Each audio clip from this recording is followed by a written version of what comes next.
What's going on, guys? It's me here again talking about the 2026 NFL Draft. I've with me today Alex. His YouTube channel is Big Donch. He talks about a lot of boxing stuff, sometimes football. Mhm. Very, very good at what he does. Thank you. I'm glad to be here, Trent, with you. Yeah, today we're going to be talking about the draft, the NFL draft, which just happened, and there was a lot of interesting things. So, first up, why don't we go over what we both thought was the most crazy, interesting part of the draft? So for me, it's Ty Simpson. Now, with you being a Rams fan, I'm sure you could understand a lot of it. Ty Simpson is a good quarterback, and I think he'd be good for any team who would draft him. But is it what the Rams need right now? I don't think so. I think the Rams are in a win now mode where they have all the pieces to become a Super Bowl contender. They should have added somebody who would help them compete for a Super Bowl this year. I get it. Basically, they're looking for the future. I think that's a great pick for the future. I think sit 2 years behind Matt Stafford, and Ty Simpson could be a really good franchise quarterback for the Rams.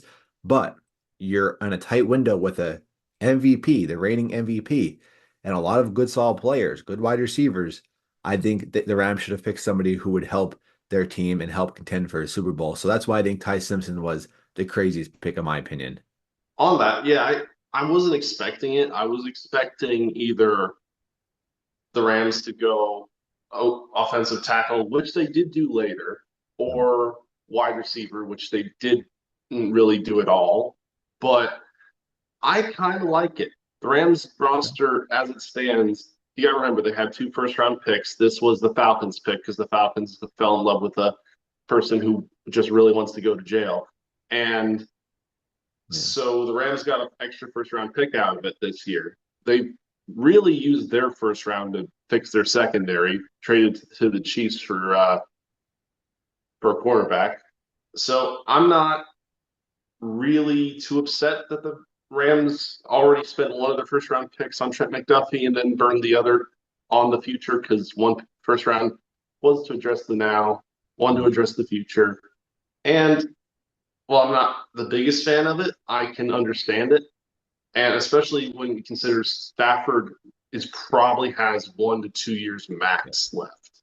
I get it. I get it when it comes to future wise. I think they're set. Not going to say they're set. We never saw him play yet before in the NFL level, but I think it was a good pick when it comes to that though. So I can see both sides of the argument. For us, we picked Drew Aller in the third round. We'll go into deep details, I'm sure, with the Steelers drafts. We picked Drew Aller. I was not really expecting that at all. So I'd say that was a bit surprising too with the NFL draft. And then of course Lamont. By the Steelers, I really, really wanted him, of course, and I did not expect the Eagles to swoop in and get him. That was a very smart move by the Eagles because Yeah, Brown's going to be leaving soon. So, yeah, that was my craziest part of the draft was the fact that the Steelers were on the phone with Mekhi Lemon. The yeah, Cowboys traded back, the Eagles traded up. They call him while the Steelers are still on the phone and draft him, which talk about a crazy moment because the yeah, Steelers were so sure the Cowboys were going defense, which they did do. The Steelers were right. It's yeah, just that they did not expect the Eagles to jump up and take him. no, And that produced some chaos. The Steelers then went tackle, which it's a good pick.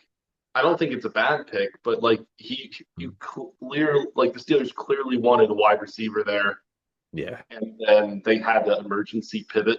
But speaking of the Steelers, let's get into it. So the Steelers, like we just said, they went tackle with the first overall pick. I think it's good because anything to keep the quarterbacks alive because either Aaron Rodgers comes back and you have an ancient quarterback who could end his season in one play, or you have a bunch of unproven young quarterbacks. Drew Aller came from this draft. You have Mason Rudolph still hanging around, and Will Howard from last year. So no, I definitely agree. I mean, to go down the list, going with offensive tackle, we definitely needed him. Now, was it who I wanted? Not necessarily. I wanted the big guy out of Penn State, but he was taken up quick before us. So I feel like this guy's more of a developmental player. They see the size in him, and they think that in about 2 or 3 years, then he could be a good piece for us. I would not like to just draft a developmental person for the first round, but we did. An offensive lineman was who I said I wanted to get first round. Anyway, second round we got a wide receiver. That was also what I wanted. I wanted to go offensive lineman, receiver, offensive lineman. So we got Jeremy Bernard out of Alabama. I think that'd be a very good wide receiver three for us. In the third round, I wanted the offensive lineman, like I said, but we got Drew Aller. Now, could Drew Aller have potential in the NFL? Absolutely. 6'5", showed a lot of good potential at Penn State 2 years ago. This past year, dealt with injuries, didn't look too good, but the year before that looked pretty solid. Took him to the playoffs and didn't play too good in the playoffs, but just showed a lot of potential to be a good NFL quarterback. And he's big, 6'5". He could compete. I don't know. I don't think it was really necessary.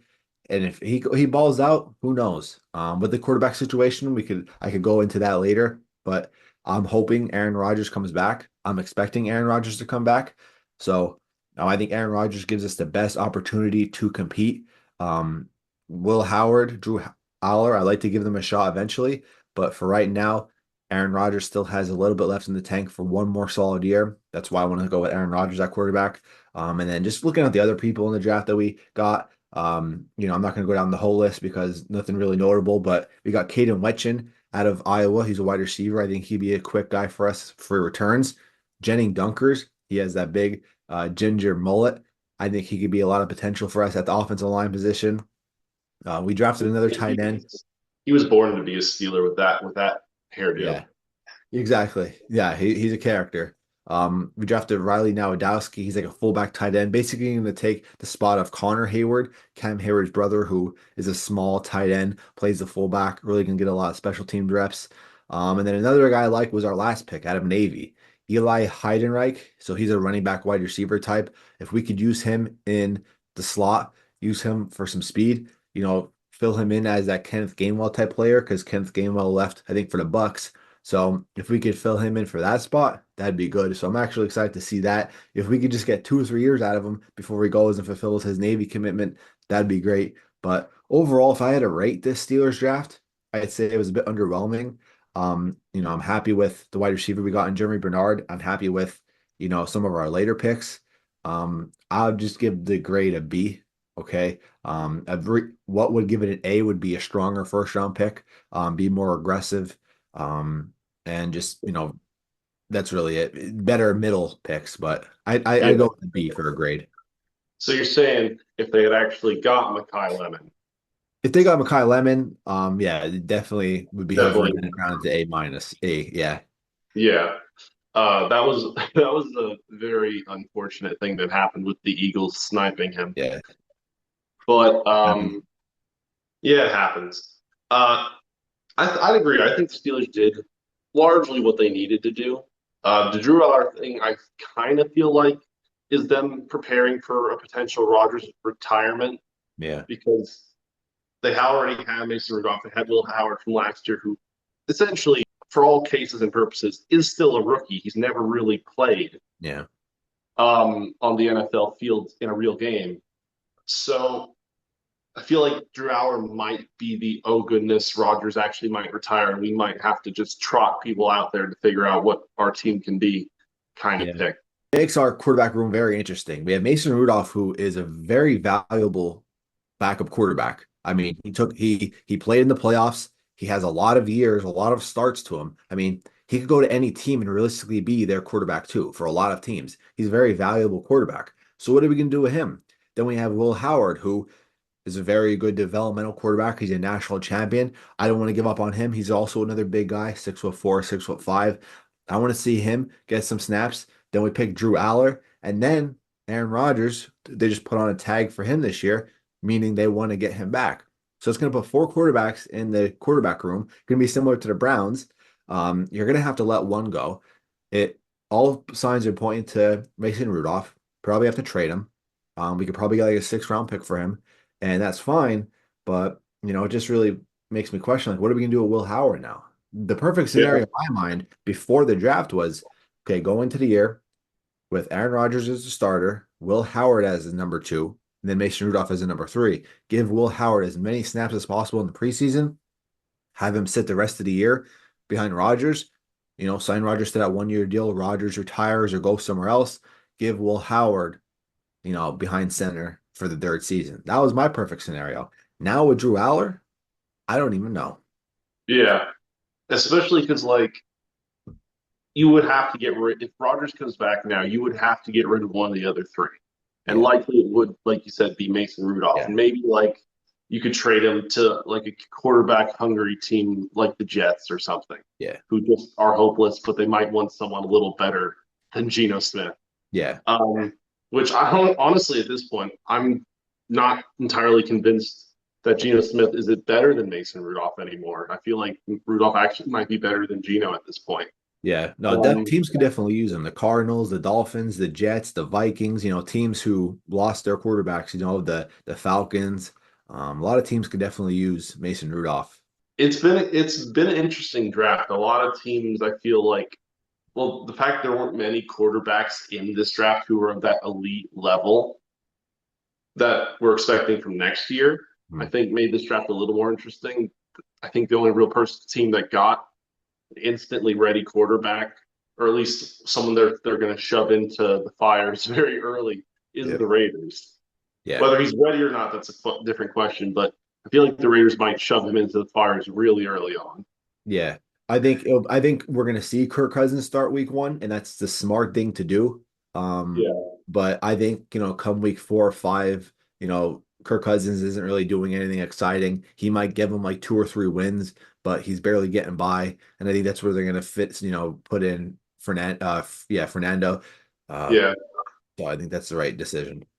Yeah, I imagine the Raiders will, like normal, start off pretty poorly, Yeah, and there will be an outcry at some point early on in the season to basically put Mendoza in, yeah, and the Raiders will cave to that pressure, which I don't think they should do.